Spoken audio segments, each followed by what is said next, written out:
Hej alle sammen, Red Gaming her. Fuck dig, Christian. Velkommen til endnu en spændende bonusplay her.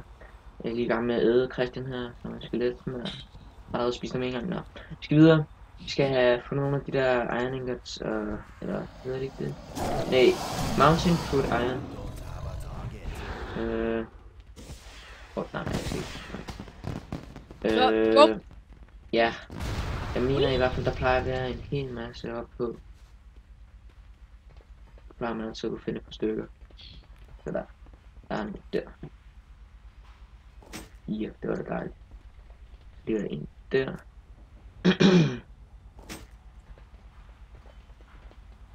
Og så er der nogle op her. Der er også sådan cirka 4 skal vi nok skyde på. 5. Det var dejligt.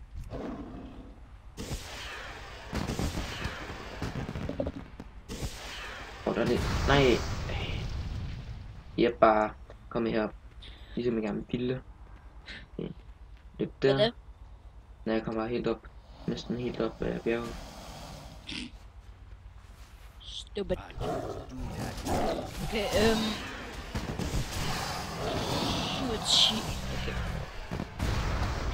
okay. Nej! Det der var faktisk tæt på. Hvad nu? Jeg kom op på sådan en af de der krandemser. Nå, vi er de der kabanger, eller hvad fuck nu hedder. Kabanger. Det der fyrværkeri. Jeg ved ikke, hvad det hedder. Det fyrværkeri hedder det. Ja. Vi er det. Jeg kommer op. Og der er også 2 der. Dejligt. Beautiful landing. Så. Nu har jeg 16 ud af 20. Jeg har 6 ud af 20. Men til gengæld så er jeg færdig med den der basilisk. Det er så også. Jeg mangler bare den der stone cold. 8 ud af 20. 9 ud af 20. Jeg skal lige rette på min mikrofon. Jeg ved ikke om jeg er høj eller lav, men vi håber bare jeg er høj. Der er sådan den. Skal jeg lige have. Hvem skyder på mig? Hvem våger det? Det gør jeg. Ah! Ja, selvfølgelig så de hunter. Fuck sake, man. What do you need? Kan jeg komme? Det kunne jeg ikke. Pis. Du det. Nå. Du det. Altså. Sådan der. Så er jeg færdig med den. Så skal jeg bare lige have en af de der fidussten, dem så. Jeg mangler 7 af dem. Ej, den er langt væk, den der. Den der Stonefield Miner Delivered. Du har sygt, du synes fucking tiger, mand, altså. Det er da ikke noget at gøre med det, jeg ved bare, hvor de gode steder de er, mand. Du siger miauer, eller hvad man kan kalde det. En kat. En miauer. Nej, du er miauer. En kat, men en miauer. Miau. Der var langt nede, den havde jeg ikke lige tænkt på. Ups. Jeg tror lige, jeg kan sådan der. Fast.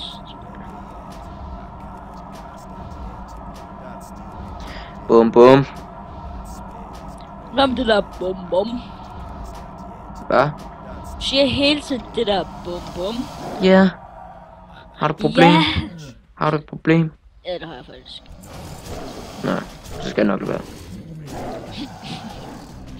Fuck, jeg er OP lige her. Okay, hvor mange procent har du i level... Hvad level er du i? 11? 11. Okay, hvor mange procent har du? 48%. Fuck dig, mand! Jeg har kun 37. No. 38. Fuck dig. Var det 48 du havde? Ja, 48. Fuck nu af. Du skal altid vælge det lille stykke foran, mand. Fuck dig. Sgu bare dig, der er langsom. Okay, hvad er det så nu, man skal her?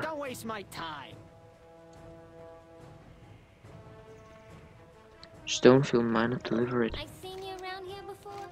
Don't be a stranger. Don't be a stranger. Don't waste my time. Jeg skal nok lade med. Careful out there. Ja. Men nu? Står ikke rigtigt den her.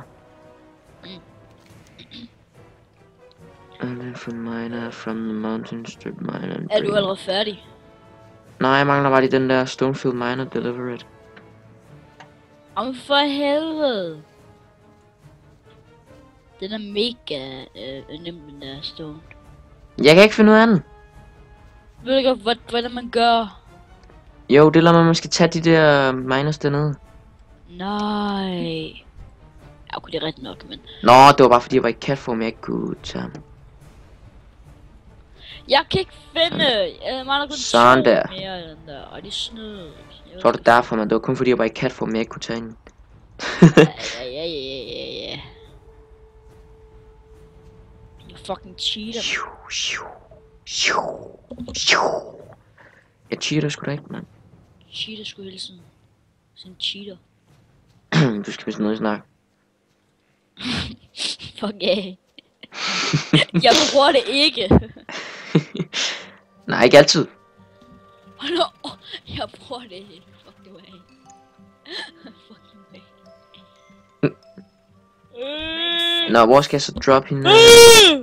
Hold kæft, hvor skal jeg droppe hende? Det State your business. Kom lige hen til mig. Nej, nu er jeg allerede herinde, så gider jeg sgu ikke. Og der. Okay. Sådan der. Hvor mange procent var det lige du havde?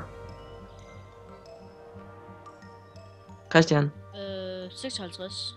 Jeg har 93.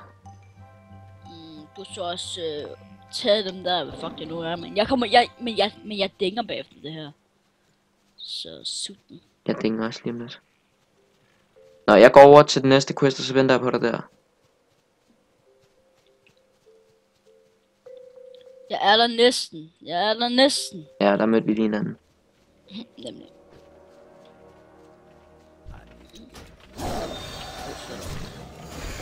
Kom nu. Jeg er der næsten. Completed. 60 quiz. Complete achievement. And... Level 12. Den har jeg fandme fået mange gange, mand. Hvad for en? Den er 50 quest completed. Jeg har fået fireball. Hvor mange... Hvor mange procent er du? 13. Jeg er kun 97, fuck dig. Så du venter lige. Får du stadigvæk XP? Du ventede ikke engang på mig. Jeg har 14% nu. Takket være dig. Ja, sådan går det jo. Nej, der skulle jeg ikke ned.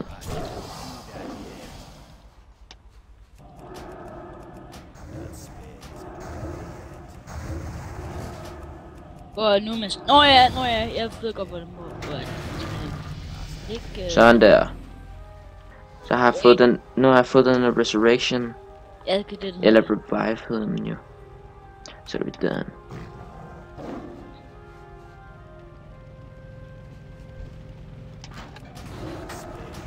Hvorfor dræber du dem? Det er dem, vi skal nakke. Nej, vi skal. Nå, det skal vi. Det er så godt. Den droppede. First time, så droppede. Jeg laver bare en lille big pool her. Skal du lige dræbe den der? Ja, så dræber den. Der er noget, der hedder big pool. Nej, det er ligesom mig, der har vist det. Nej, Den her. det er det så ikke. Så fik jeg den, og så skal vi hen og complete den. Jeg har 38%. Det er da ikke der har vist mig at lave big pool. Jeg har sagt, at du godt kan bruge big pool til noget, okay? Yes! Yes! En helt ny ting.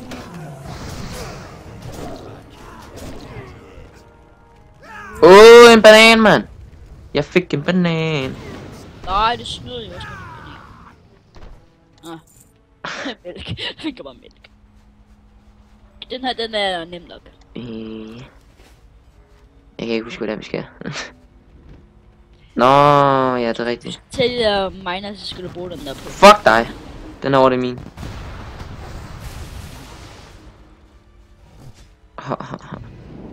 Ja, vi deles om den. Gør vi? Ja, du har 2 ud af 8, ikke? Nu har jeg 3 ud af 8. Ja. 4 ud af 8, vi deles om den. Eller, vi tryharder den.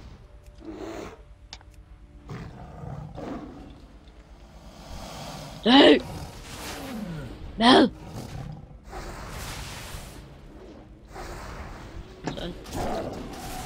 Sådan der. Okay. Nej, takket være mig, hva'? Det er ikke mig, der er langsom. Okay, hvor mange procent har du nu? 44. Fuck dig, jeg har kun 28. Okay, så tænker jeg bare lidt til næste episode, ikke også? Så står vi lige. Så står vi lige. Ja, men det kommer vi altså til. Ja, jeg kan ikke klare, at du altid skal ligge så langt over mig, mand. Fem års langsom. Det var det samme med Frederik der, da vi spillede med ham, mand. Der var det mig, der var det foran. Nej, det var mig, der var langt foran der, og så lige pludselig så havde I havde siddet og spillet, og så lige så havde han siddet og spillet uden os og sådan noget. Og så var jeg bare kommet fucking langt ned, kan jeg huske. Ja, så skulle vi bare vente på dig. Og så lige pludselig, så var jeg den øverste igen. Ja. Og det er jeg stadigvæk. Men nu spiller jeg så aldrig på. Eller mig og Frederik, vi vil stadigvæk give nogen. Jeg vil ikke det. Fuck nu af, mand, du skal ikke køre fra mig. Så vi prøver og at... Vi skal i hvert fald... Vi kan bare klare quiz hele til level 15. Eller hvad? Ja. Så kommer vi til at tage nogle dungeons. Og så går det jo stærkt til level 20. Og så kan vi quest lidt igen. Ej, jeg gider ikke quiz. Jamen det er jo bare sådan der, når man film... Det er bare sådan der... Jeg tror ikke rigtig folk, de gider se på de samme dungeons igen og igen og igen. Ja, okay, så quiz er jo lidt. Det er bare quiz, det er bare så kedeligt. Det er det værste ever, det er quiz det. Det ved jeg godt. No loitering. Whatever that. Men man tjener godt på det. Ah, tjener okay. Hey, I got your back. Den her. Okay, Ja, jeg vi skal tager 2'eren og 3'eren. Go, go. Den der, hvor at vi skal dræbe 60. Eller Ja, jeg kender den godt, jeg kender den godt. skal vi dræbe? Den tager. Hvorfor? Ej! Jeg hader det her. Motherfucker. Jeg hader bare det her min sted. Nej, shit, mand. Det var mig, der ikke kunne løse. Nej! Nej! Nej, lad nu være! Jeg gider ikke det der. Så tager du min, mand. Fuck dig. Sådan der, han er min. Nej! Det skete bare ikke, det der. Nu var jeg lige så tæt Så på. var der en lige præcis bag dig. Ja. Der er en herovre. Ej, så gik jeg også lige forbi ham der. Nej! Aha. Så er der en her. Nej! Ja, sut. Fuck dig! Ej, så ligger der en herovre. Yes. Nej! Jeg var en! Wow, jeg var lige så tæt på den der, som jeg var på den anden. Hvor er den henne? Og der. Og der er flere til den der. Så tager jeg den her. Den her. Nu mangler jeg kun én tilbage. Nej! Teleporting. Fuck, ja, og jeg bliver skudt lige over til en. Jeg elsker det. Sådan der. Nu er jeg færdig. 7 ud af 12. Fuck dig. Du har bare nakket af mine. Ja, det var da rigtigt nok. Okay, vi går lige over og tager med ham her. Eller dræber ham her. Nej, du venter fucking på mig, Christian. Nej, jeg gider ikke. Jo. Jeg er for sent. Hvor er... Det er sgu da ikke normalt, man hele tiden skal blive skudt sådan der rundt, mand. Det plejer jeg aldrig. Det er normalt. Det er meningen. Det er derfor, jeg hader ingen quiz. Jamen, jeg plejer aldrig at blive skudt rundt. Jeg plejer altid at undvige dem. Heldig. Det er også. Jeg plejer bare altid at undvige dem fucking pro. Se, nu kommer den her fucking store Så mangler monster en. trucker. Nu mangler en. Nej, fuck af. Hmm. Men de er okay til at booste folk. Ja, nu skal jeg lige op og have nakket ham her, fordi du ikke kunne vente. Og så skal du også lige tage sådan en ting, okay? Ja, det ved jeg godt. Ja, det ved jeg godt. Det gør du så ikke, som jeg mor altid plejer at sige. Okay, der er noget, you're making me. Og den ligger lige Okay. der. Øhm, Sådan der, så behøver jeg ikke at nakke ham.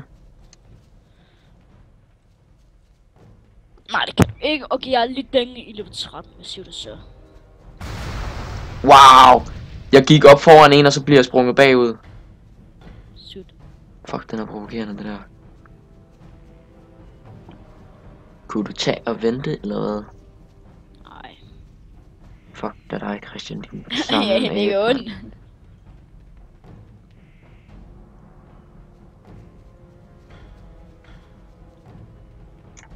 Yo, can I help you with something? Stay strong, pal. Yeah? What do you want? Nå, hvor meget XP var det lige, du havde? Procent? Jeg har 9%. Hvorfor kan jeg ikke? Hello, hvorfor kan jeg ikke komme ind i den der lort? Det er fordi, du skal højre klik på det. Det gør jeg også. Nå, ja, du nakker hele lortet for mig, det er dejligt. Gør jeg? Fuck, du er dårlig til det der, mand. Jamen, altså, den gider jeg ikke. Det er sådan noget. Nå, det er rigtigt, jeg skal ud. Ej, jeg glemmer hele tiden det der med, at jeg skal ud i katfrung. Hvor er du dum? Skal du se, hvor man nakker det der lort? Du er ikke en skid, altså. Prøv at se, du skal nakke dem derovre. Gør jeg sgu også. Fuck, spammer den. Der er også et par der på den der. Dem så der. Kom der. Var det også nogen der? Nej, det var der ikke. Nej, kan jeg ikke.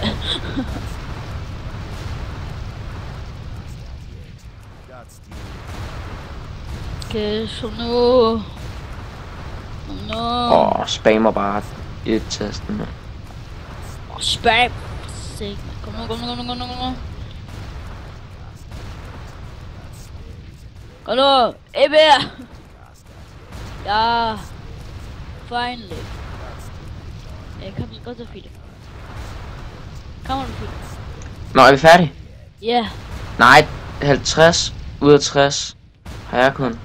og jeg har 60 ud af 60. Don't waste my time. Spil.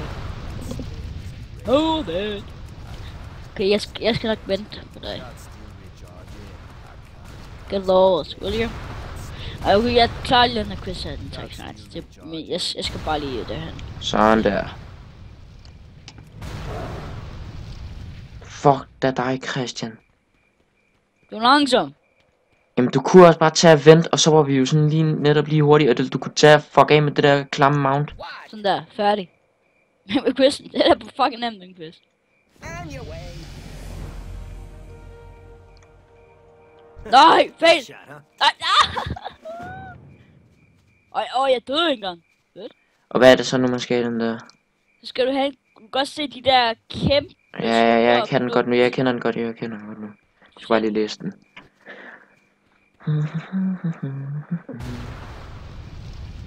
Jeg dør. Jeg dør. Hjælper. Jeg dør. Nej, fuck du af. Ja. Er du færdig med den der? Har du klaret den? Ja, men jeg dør snart. Men har du blevet hen med den? Nej, jeg Så er jeg foran dig nu, mand. Jeg faldt ned, så Fuck jeg dig. kan ikke. Hvor er du henne? Jamen, jeg faldt jo ned for helvede. Hvor mange skal jeg sige? Jamen, jeg står og kigger dernede. Jeg kan ikke se dig. Ja, synd for dig. Ja. It's my way or the highway. De bomber, de redder mig. Well, spit it out. Nej, lad være at bombe. Tag bombe. Ej, gå nu væk, mand. Se der, nu er jeg også den der venter på dig, ikke også? Men, hallo. Jeg har 3 blå efter mig. De der kæmpe store monstre der. Nej, det er rigtigt. Elrons søn. Son of et eller andet.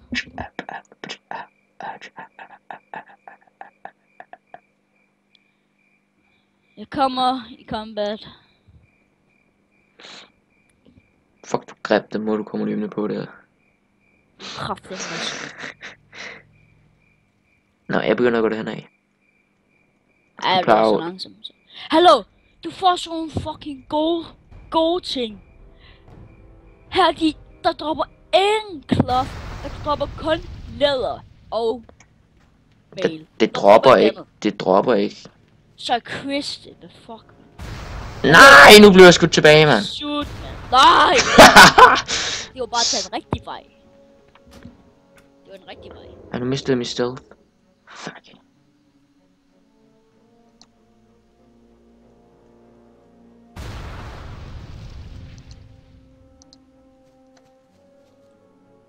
Vi er også stået. Nu løber jeg tilbage fra stealth.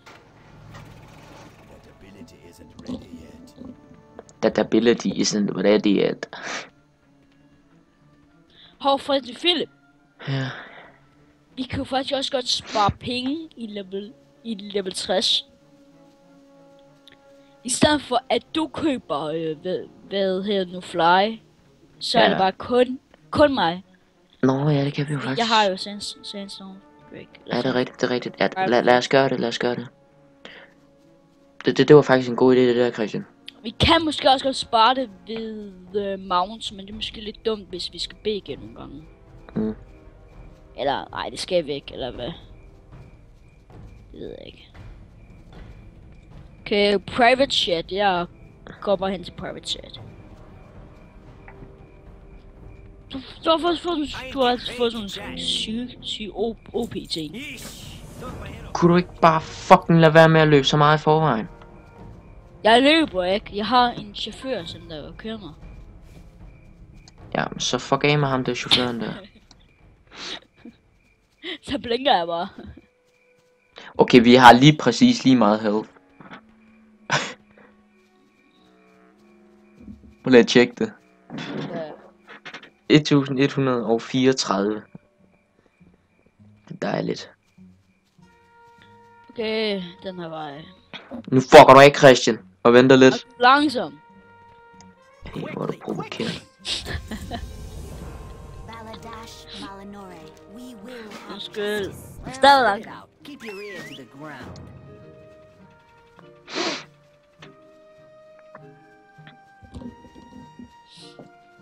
Okay. Nej, når vi kommer i level 60, så skal jeg lige have fly. Hvorfor? Fordi jeg vil gerne lige kunne gå i fly form. Vi sparer så mange penge, hvis vi gør det der.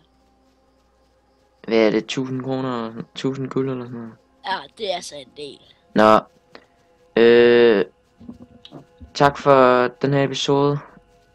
Ses YouTube. Ja, vi ses.